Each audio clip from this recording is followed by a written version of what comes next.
ఆరగ్రహారం శ్రీ కన్యక పరమేశ్వర అమ్మవారి దేవస్థానంలో శ్రావణ మాసం పూజలు వైభవపేతంగా జరుగుతూ ఉన్నాయి. శ్రావణ మాసం 3వ శుక్రవారాన్ని పురస్కరించుకుని అమ్మవారికి శాస్త్రోక్తంగా పుష్పయాగం జరిగింది. ఈ మేరకు అమ్మవారికి సమర్పించే పుష్పాలతో ఆలయం చుట్టూ భక్తులు 3 ప్రదక్షిణలు చేశారు. శోభాయమానంగా జరిగిన ఈ కార్యక్రమంలో భక్తులు పాల్గొని అమ్మవారిని దర్శించుకుని తరించారు. ఆధ్యాత్మిక పరిమళాల నడుమ జరిగిన సామూహిక కుంకుమార్చన కార్యక్రమంలో మహిళలు పెద్ద సంఖ్యలో పాల్గొన్నారు. ఈ సందర్భంగా ఆలయ చైర్మన్ నిడమానూరి సురేషు నేరెల్ల వెంకట హరిప్రసాదరావు మీడియాతో మాట్లాడారు.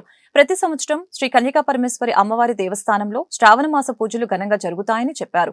అదేవిధంగా దసరా ఉత్సవాలు అంగరంగ వైభవంగా నిర్వహిస్తామని వివరించారు. ఈ కార్యక్రమంలో ఆలయ కార్యనిర్వహణాధికారి పాదార్తి దుర్గారావు, దేవరశెట్టి సురేష్ బాబు, బైసాని ఇందువతి తదితరులు పాల్గొన్నారు.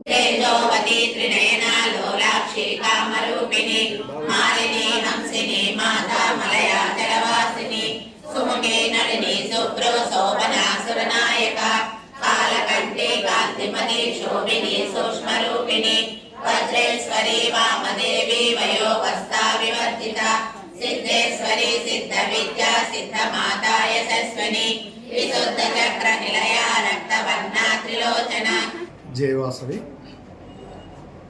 గుంటూరులో ఆరగ్రహారం శ్రీ కన్యకా పరమేశ్వరి అమ్మవారి దేవస్థానంలో శ్రావణ మాసం సందర్భంగా 3వ వారం ఈరోజు పుష్పయోగం జరుగుతుంది. భక్తులందరూ ఒక 1000 మంది వచ్చి పాల్గొని తీర్థప్రసాదాలు తీసుకొని అమ్మవారి ఆశీస్సులు తీసుకొని తీర్థప్రసాదాలు భోజనాలు కార్యక్రమం జరిగింది.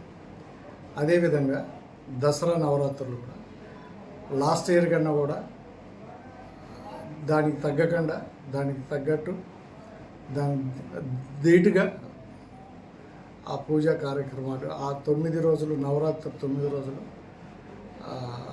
సక్రంగా తీర్చిదిద్దుతారు.